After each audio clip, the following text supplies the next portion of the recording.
আসসালামু আলাইকুম। আশা করি সবাই আপনারা ভালো আছেন। আলহামদুলিল্লাহ আমি অনেক ভালো আছি। তো বর্ষা শুরু হয়ে গেছে। যখন তখন বৃষ্টি আসবে। বৃষ্টি তো এবছর অনেক আগে থেকেই শুরু হয়ে গেছে। তো বর্ষার সময়টা বৃষ্টিটা একটু বেশি হয়। গতকালকেও প্রচণ্ড বৃষ্টি হয়েছিল বিকালের দিকে। আর আজকেও আকাশটা মোটামুটি মেঘলা আছে। তো এখন আমাদের সবারই মনে একটা কোয়েশ্চেন থাকে যে আমরা আমাদের গাছে কি খাবার দেব, কতটুকু পরিমাণে দেব? তো সেটাই আজকে শেয়ার করব। তো যারা ভিডিওটা দেখবেন আশা করি সম্পূর্ণ ভিডিওটা দেখবেন। আর দেখে যদি আপুর ভিডিওটা ভালো লাগে বা কারো কোনো উপকারে আসে তাহলে সবাই লাইক কমেন্ট শেয়ার করে পাশে থাকবেন। আমার নতুন বন্ধু যারা আছেন চ্যানেলটা সাবস্ক্রাইব করে দিবেন। যারা করছেন তাদেরকে অসংখ্য ধন্যবাদ। তো এটা একটা সাদা অপরাজিত ফুল। আর এখানে কিছুদিন আগে দেখেছিলাম, 4-5 দিন আগে, 3-4 দিন আগে কিছু আমি কলমি শাকের বীজ আর ডাঁটার বীজ লাগিয়েছিলাম। তো কলমি শাকের বীজগুলো মাশাআল্লাহ খুব সুন্দর উঠে গেছে। আর এই যে এখানে একটা চালকুমড়া গাছ, দেখেন পাতাগুলোর অবস্থা কি করছে পোকা। যেহেতু বর্ষাকালে একটু পোকা বৃষ্টির সময় একটু বেশি হয়, তো একেবারে পাতাগুলো শেষ করে ফেলছে। তো যাই হোক, যতটুকু পরিমাণে সম্ভব নিচের দিকে আমি ফেলে দিলাম।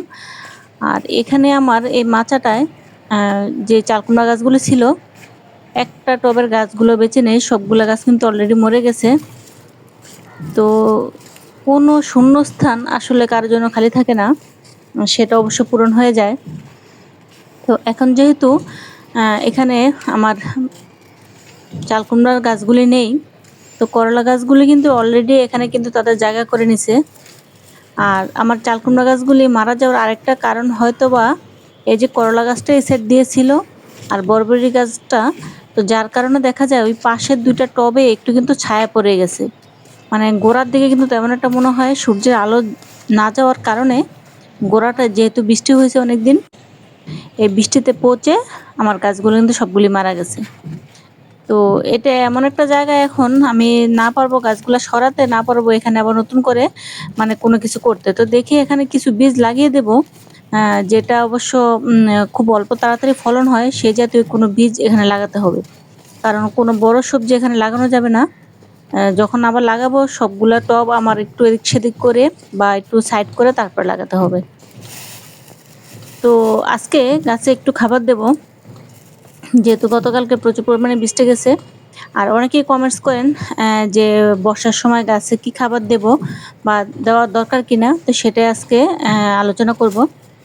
তো তার আগে বলে নেই, বর্ষার সময় যদি খুব অতিরিক্ত বৃষ্টি হয়, মানে হচ্ছে যে আপনার একটানা দেখা যায় 2 থেকে 3 দিন, 4 দিন, 5 দিন এরকম একটানা বৃষ্টি থাকে, সেক্ষেত্রে গাছে কোনো খাবার দেওয়ার প্রয়োজন নেই। কারণ বৃষ্টির পানিতে গাছের জন্য প্রচুর পরিমাণে প্রোটিন, ভিটামিন, ম্যাগনেসিয়াম, ক্যালসিয়াম, মানে যত রকমের পুষ্টিগুণের দরকার থাকে সব কিছু কিন্তু এই বৃষ্টির পানিতে কিন্তু আল্লাহ পাক তার মধ্যে কিন্তু দিয়ে দেয়। সেজন্যই খেয়াল করবেন, যখনই বৃষ্টি হয় গাছের চেহারা কিন্তু পাল্টিয়ে যায়।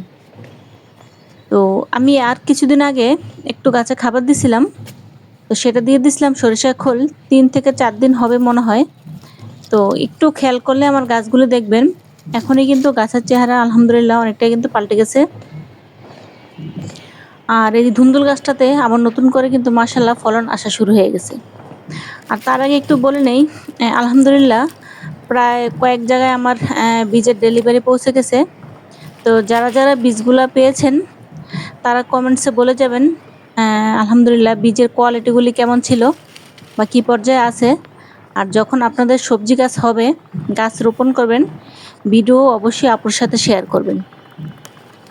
তো এই তো আলহামদুলিল্লাহ। তো বীজ যারা অর্ডার করতেছেন ইনশাল্লাহ দেওয়ার চেষ্টা করতেছি। আর আশা করি খুব সুন্দরভাবে আপনাদের কাছে পৌঁছেও যাচ্ছে। তো আরও কিছু ডেলিভারি দেওয়া বাকি আছে, সেটাও ইনশাল্লাহ হাতে পৌঁছে যাবে। তো যাই হোক, যেটা বলতেছিলাম, গাছের খাবার সঠিকভাবে দিলে গাছ কিন্তু খুব সুন্দর ফলন দেয়। এই যে আমার ধুন্দুল গাছগুলি, আমি কিন্তু এখান থেকে 5 থেকে 6 বার কিন্তু হারভেস্ট আলহামদুলিল্লাহ করে ফেলছি। এখনো কিন্তু আবার মাশাআল্লাহ গাছগুলির চেহারা আবার সুন্দর হচ্ছে। এখান থেকে আশা করি আবার আমি ফলন খুব তাড়াতাড়ি পাবো। আর এই যে বীজ, চিচিঙ্গার বীজ যারা অর্ডার করতেছেন তো আলহামদুলিল্লাহ অনেকে কি দিতে পারছি। তো দেখা যায় বীজের তো সেজন্য আবার নতুন করে এই চিচিঙ্গাটা বীজ রেখে দিলাম। আর আলহামদুলিল্লাহ যত্ন করলে, খাবার দিলে সুন্দর যে ফলন পাওয়া যায় সেটা অবশ্য আপনারা যারা নিয়মিত আমার ভিডিও দেখেন তারা কিন্তু অবশ্যই আমার বাগানটা দেখে বুঝতে পারবেন। এই যে চিচিঙ্গা গাছগুলো কিন্তু গত ১ সপ্তাহ আগেও কিন্তু গাছগুলোর অবস্থা খুবই খারাপ ছিল। তো দেখেন আলহামদুলিল্লাহ এখন আবার মাশাআল্লাহ কয়েকটা চিচিঙ্গা আপনাদের সাথে শেয়ার করলাম, দেখলেন এগুলা বড় হচ্ছে। ইনশাআল্লাহ কয়েকদিন পরেই তোলার মতো হয়ে যাবে। তো যাই হোক, বৃষ্টির সময় বর্ষার দিনে আমাদের খুব বেশি খাবার গাছে দিতে হয় না। ওই যে বললাম যে একটানা যদি খুব ৩-৪ দিন বা ১০-১২ দিন এরকম একটানা বৃষ্টি হয়, তখন তো গাছে কোনো ধরনের খাবারই দেওয়া যাবে না। তরল খাবার, শক্ত খাবার কোনো খাবারই গাছে দেওয়া যাবে না। তো যখন বৃষ্টিটা একটু কমবে তখন একটু করে খাবার গাছে আমরা দিব। তো যেমন গতকালকে বৃষ্টি হয়েছে, আজকে কিন্তু তেমন একটা বৃষ্টি নেই। তো আজকে এই সুযোগে আমি গাছে একটু খাবার দিব। আর এই তো এখানে আমার নতুন যে বরবটির জাত আমি লাগিয়েছিলাম সেটা হচ্ছে লাল বরবটি। তো দেখতে পারতেছি মোটামুটি আলহামদুলিল্লাহ গাছে ফলন আশা করি ভালোই আসবে। তো ২-১ টা প্রথমে যেগুলো হচ্ছে এগুলো আমি বীজের জন্য রেখে দেব। তো কারণ এটার বীজ আমার কাছে নাই। তো আমার কাছে যে কয়েকটা বীজই ছিল সেগুলো আমি লাগিয়ে দিছি। তো এখান থেকে আবার আমি বীজ করে রাখবো।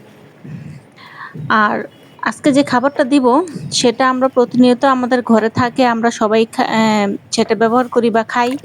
সেটা আর কিছু না, সেটা হচ্ছে এখানে কলার খোসা। তো কলার খোসার সাথে আমি এবার যেহেতু কলায় একটু মানে নষ্ট হয়ে যাচ্ছিল, তো সেই কলাগুলো সহ আমি কেটে ছোট করে এটার মধ্যে প্রায় ৪ থেকে ৫ দিন আমি ভিজিয়ে রাখছি। তো ভিজিয়ে রাখার পরে প্রতিদিন ১ থেকে ১.৫ মিনিট আমি এভাবে করে নেড়েচেড়ে দিই।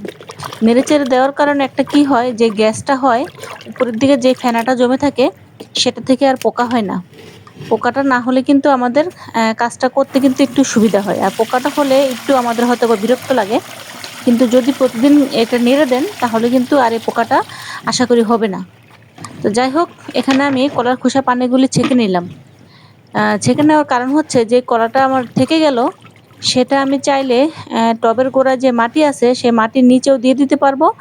আর আরেকবার নতুন করে আমি এটার মধ্যে কিন্তু পানি দিয়ে রাখতে পারবো। এটার সাথে আবার নতুন করে কয়েকটা কলা ভিজিয়ে রাখবো বা কলার খোসা ভিজিয়ে রাখবো। তো তারপরে দ্বিতীয়বারও কিন্তু এটা ব্যবহার করা যাবে। আর এই কলার খোসা পানির সাথে যদি আপনারা চান, যেহেতু আমি ব্যবহার করছি সেটা হচ্ছে চাল দেওয়ার পানি আর ডাল দেওয়ার পানি। তো আপনারা চাইলে এটার সাথে একটু চাল দেওয়ার পানি, ডাল দেওয়ার পানি সুন্দর মতো দিয়ে দিবেন। আর এই চাল দেওয়ার পানি, ডাল দেওয়ার পানিটা কিন্তু গাছের জন্য খুবই উপকারী।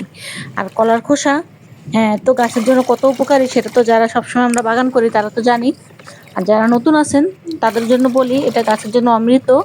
আপনার বা আমাদের গাছকে ফুল ফলে ভরিয়ে রাখতে বা গাছের ফুলগুলো সব টিকিয়ে রাখতে, ফলগুলি টিকিয়ে রাখতে কিন্তু সাহায্য করে। তো যাই হোক, এই যে দেখলেন এখানে আমার ১ বালতি পানির মধ্যে আমি প্রায় ২ থেকে ২.৫ মগের মতো আমার যেই খাবারটা আছে সেটা আমি মিশিয়ে নিলাম। তো মিশিয়ে, যেহেতু আমার গাছের গোড়ার মাটিগুলি এখন অনেক ভিজা আছে, তো সে কারণে আমি ১ মগ করে দিয়ে যাব। যদি আপনাদের গাছের গোড়ার মাটি অনেক বেশি শুকনো থাকে তাহলে প্রথমে সকালে আগে গাছের গোড়াটা ভিজিয়ে নিবেন, বিকালে খাবারটা দিবেন। আর যদি বিকালে গাছের গোড়ায় পানি দিয়ে রাখেন তাহলে সকাল ভোরে বা সকালবেলা খাবারটা দিয়ে দিবেন। তো এটা অবশ্যই করে নেবেন, কারণ গাছের গোড়াটা ভিজিয়ে নিলে খাবারটা খুব সুন্দর দ্রুত গাছের মধ্যে ছড়িয়ে যায় বা শিকড়টা খুব সুন্দর গ্রহণ করতে পারে। তো এই যে এভাবে করে আমি আমার সবগুলি গাছে কিন্তু এই খাবারটা আমি দিয়ে দেবো। তো এর থেকে আজকে থেকে প্রায় আবার ১ সপ্তাহ পরে দেখবেন আলহামদুলিল্লাহ গাছের চেহারা কিন্তু আরও পরিবর্তন হয়ে যাবে। তো এই খাবারগুলি আমরা চাইলে এখন দিতে পারি। তো সেটা ওই যে বললাম বৃষ্টি যখন না থাকবে, যদি গ্যাপ দিয়ে বৃষ্টি হয়। তো এই তো আজকে খাবারটা দিলাম, আপনাদের সাথে আবার ইনশাল্লাহ শেয়ার করব গাছের চেহারা কেমন হলো সেটা। তো এই কাজগুলি আমরা যখন করি আমাদের কিন্তু নিজেদের ঘরের যে খাবারগুলি থাকে সেখান থেকে কিন্তু আমরা এই কাজগুলি আমরা করতে পারি বা গাছের খাবার আমরা জোগাড় করতে পারি। তার জন্য কিন্তু আমাদের বাহিরের থেকে তেমন কোনো খাবার কিনতে হয় না বা কোনো খরচও করতে হয় না। এই সাধারণ যত্নেই কিন্তু আমাদের গাছের গ্রোথ আলহামদুলিল্লাহ আশা করি খুব সুন্দর হবে এবং ফলনও খুব ভালো পাবেন। তো আমি তো এই সামান্য যত্নগুলি করি ভাই। আমার তো এর চাইতে বেশি কিছু আর করি না। যা করি আপনাদের সাথে নিয়েই করি। তো এই যত্নে আলহামদুলিল্লাহ যতটুকু ফলন পাই শুকরিয়া। তো চিচিঙ্গা গাছগুলো আলহামদুলিল্লাহ আবার খুব সুন্দর করে বাড়তেছে। ফলনও মোটামুটি আশা করি খুব ভালো আবার একটু পাবো। কারণ কতবার যে চিচিঙ্গা হারভেস্ট করছি অবশ্য তা আমি ভুলে গেছি এখন। আমার আসলে মনে নেই। তো নিয়মিত গাছের যত্ন করলে, পরিচর্যা করলে এই শুধু সাধারণ যত্নগুলি করলে কিন্তু গাছও কিন্তু আমাদেরকে নিরাশ করে না। তো যারা নিয়মিত বাগান করেন একটু খুব মনোযোগ দিয়ে বাগানটা করবেন, একটু মন থেকে করবেন। দেখবেন যে খুব সুন্দর ফলন এখান থেকে আমরা পাই। আর তার আগে চলুন আজকে আবার একটু হারভেস্টিং বলতে একটু শাক হারভেস্ট করে নেই। তো কিছু শাক আজকে আমি হারভেস্ট করব। এই পাঁচমিশালি শাক আর কি। সব কিছু থেকে একটু একটু করে শাক তুলে নেব। পাঁচমিশালি শাকটা আসলে কিন্তু খুবই ভালো লাগে। তো চলুন অফ ক্যামেরায় শাকগুলো আগে আমি হারভেস্ট করে নেই। তো এই তো চলে আসলাম শাকগুলি হারভেস্ট করে, কারণ ভিডিওটা বেশি বড় হয়ে যাচ্ছে। তো দেখেন এখানে কিন্তু আমি প্রায় 4-5 রকমের শাক হারভেস্ট করে নিয়েছি। তো যাই হোক আজকের ভিডিওটা এই পর্যন্তই। আশা করি যারা খাবার নিয়ে টেনশন আছেন, গাছে কি খাবার দিবেন বা কখন খাবার দিবেন, তাদের উপকারে আসবে। তো যারা এতক্ষণ ভিডিওটা দেখলেন তাদেরকে অসংখ্য ধন্যবাদ। আর কারা কারা সম্পূর্ণ ভিডিওটা দেখলেন কমেন্টসে জানাবেন। আর আপুর ভিডিওটা কেমন লাগলো সেটাও জানাবেন। আপনাদের যদি একটু উপকারেও আসে তো সেটা আসলে আমার সার্থকতা। আর আমার ছেলে প্রায় বলে ক্যামেরার সামনে আসে, অনেক সময় আসতেও চায় না। যাই হোক আজকে একটু দেখিয়ে দিলাম। তো এই তো করলা গাছগুলো আলহামদুলিল্লাহ খুব সুন্দর উপরের দিকে উঠে যাচ্ছে। তো কি কি খাবার দিছি করলা গাছে সেটাও অন্যদিন শেয়ার করব। সবাই ভালো থাকেন, সুস্থ থাকেন, আল্লাহ হাফেজ।